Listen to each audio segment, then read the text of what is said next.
I'm Dan Drake. This is Front Up. Our guest today is Libby Gibson, the town administrator. Welcome, Libby. Thank you Nice to have very you. much. Thanks Thank for you. taking the time to Sure. come.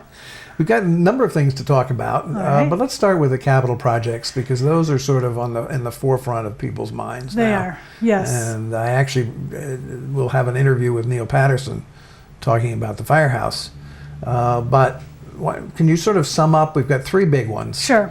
Back at the beginning of October 1st, town administration gave the board a list of recommended capital projects for fiscal 16. Mm-hmm. Concurrently, we have a long-term capital financing plan that is being updated kind of as we speak, but as the process proceeds for fiscal 16. That plan is meant to identify how all of these various projects could potentially be funded. Borrowing rates, there's a number of different assumptions, things like that. But for 16, there are about $60-ish million worth of projects. The biggest one would be for the school. About roughly half of that is for the school. About $15 million for the fire station. About $7 million for the 20 South Water Street building, which would be potentially expanded and renovated. The Board of Selectmen is in the process of discussing town office locations, so that may or may not change. So that actually may or may not even proceed for fiscal 16. How are you going to deal? Sorry for interrupting, but how are you going to deal with the bylaw that says town offices should not be outside the core district? Essentially, Good question. For one thing, I'm sure that if Mr. Kopko is watching, he will laugh at this, but initially the so-called plus offices, the code enforcement, planning, et cetera offices, which moved out to fairgrounds, was temporary. The idea being that eventually as office space was improved downtown, they would move back. As things have progressed, I don't think there's too many people in favor now of those particular offices moving back because of traffic and parking and inspections, and it's quite difficult for people to navigate downtown for that. But another thought is that the 20 South Water Street building gets renovated and the 37 Washington Street offices, which are the finance offices, move there. And we demolish or repurpose the 37 Washington Street building. So that wouldn't really have anything to do with the bylaw. The outstanding issue of those plus offices being out there, honestly, I don't know what, if any action would be taken on that. So. Okay. All right, there were some others, projects. Smaller ones. There are other projects. There's trying to even think of what they are now. There's an Easy Street bulkhead renovation, which is partially funded by a grant. The rest of it would be a low cost, low interest loan. There are some equipment purchases. There is design for a new building at 2 Fairgrounds Road, which, again, this is going to go into the whole town office space discussion, but the thinking there would be that building would be eventually demolished, a new building built, which would be resited on the property and better utilized. That building is in no reasonable condition for office space, really. That's not what it was meant for. It was meant to be temporary all along, and something's really needs to be done with it. There are some bike path projects, some road work projects. There would be a phased plan to, once the town owns the Surfside area roads, Orkawa Boulevard, Lovers Lane, a portion of. Is that in the cards? That's in the cards. Yep, the taking of the boulevard and some of these ancillary streets are occurring now, or the preparations to take them. And then the idea is that we would reconstruct them over a period of time, beginning with probably the boulevard, and that there's $1 million in there for that for 16. So there's a lot going on. There is a lot going on. Capital-wise, yeah. Bottom line, what's the estimated cost to the sort of median taxpayer? Well, with all of those projects in the first year of the debt, which is a little unknown right now, but it probably wouldn't actually be until fiscal 17, it's between $300 and $400 estimated of an increase for all of those $60 million projects. So that's, all things considered, not that bad of an increase for, a $30+ million school, the fire station, the 20 South building.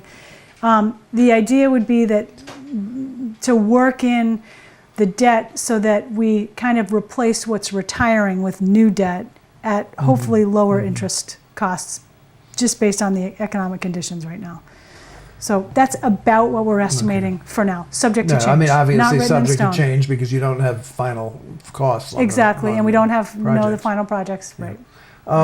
There's a gremlin hanging over this whole thing, which is the wastewater next phase of the wastewater management. There is. We sometimes call it the elephant in the room, but it's been in the room for quite a while now. Right. And the comprehensive wastewater management plan update, which is really the town's long-term sewer plan, is out. The original plan was completed in 2004. There was an update that began about almost 2 years ago now. It's completed. If it's not already posted online, it will be very shortly, and the board will be discussing it at their workshop on November 12th.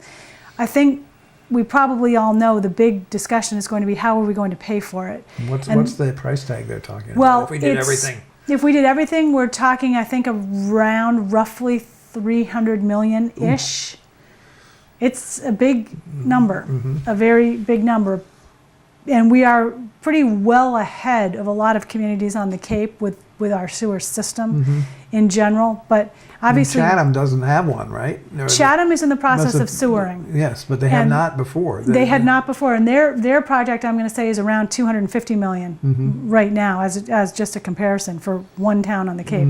Now, obviously, the towns on the Cape could potentially get together and pipe their waste to a regional facility.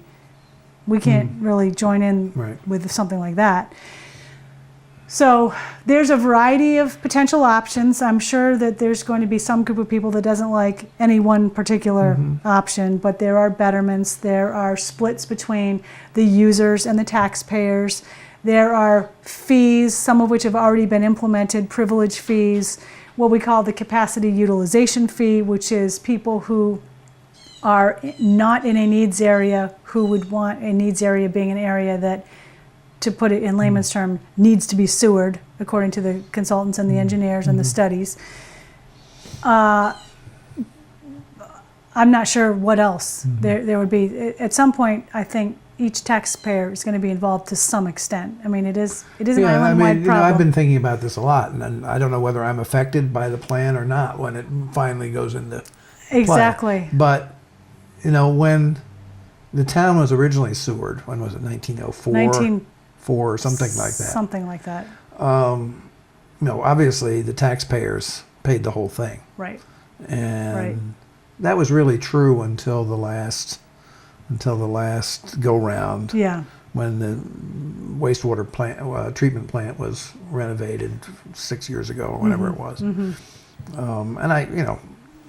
I just think one of the arguments that can be made is that it's for everybody's good. It's the island's good. Absolutely. And it was for everybody's good back then, and it's for everybody's good now. So we'll see, but it'll be interesting to see how There's that debate an plays issue out. to be dealt with regarding septic users, particularly if you're a septic system person who's just put in a very expensive system and now sewer is coming in. What about your investment in your system? Do you kind of wait till it's farther down the road and then hook in? So there's some details on that. I think Chatham has some sort of abatement They may. schedule in there. Yeah, we currently have something like that for Matticat, and I think possibly this is a Board of Health thing for the Hummock Pond The needs water area. or the needs area. Okay. Regarding septics. Does the plan prioritize? The plan does prioritize. There's a recommendation anyway to sewer the Somerset area first, and that apparently has something to do with engineering. We'll hear more about this on the 12th, and I think there's some concern about whether or not that should be the first area. Matticat is an issue, but Matticat's a big ticket item, $50-something million or $40-something million. So there's a lot to talk about. I don't think we're going to be putting anything to do with sewers on the 2015 annual town meeting, but probably 2016 is looking viable for some project. Not all, one probably. Yeah, okay. That's my guess. Well, more to come on that. More to come on that for sure.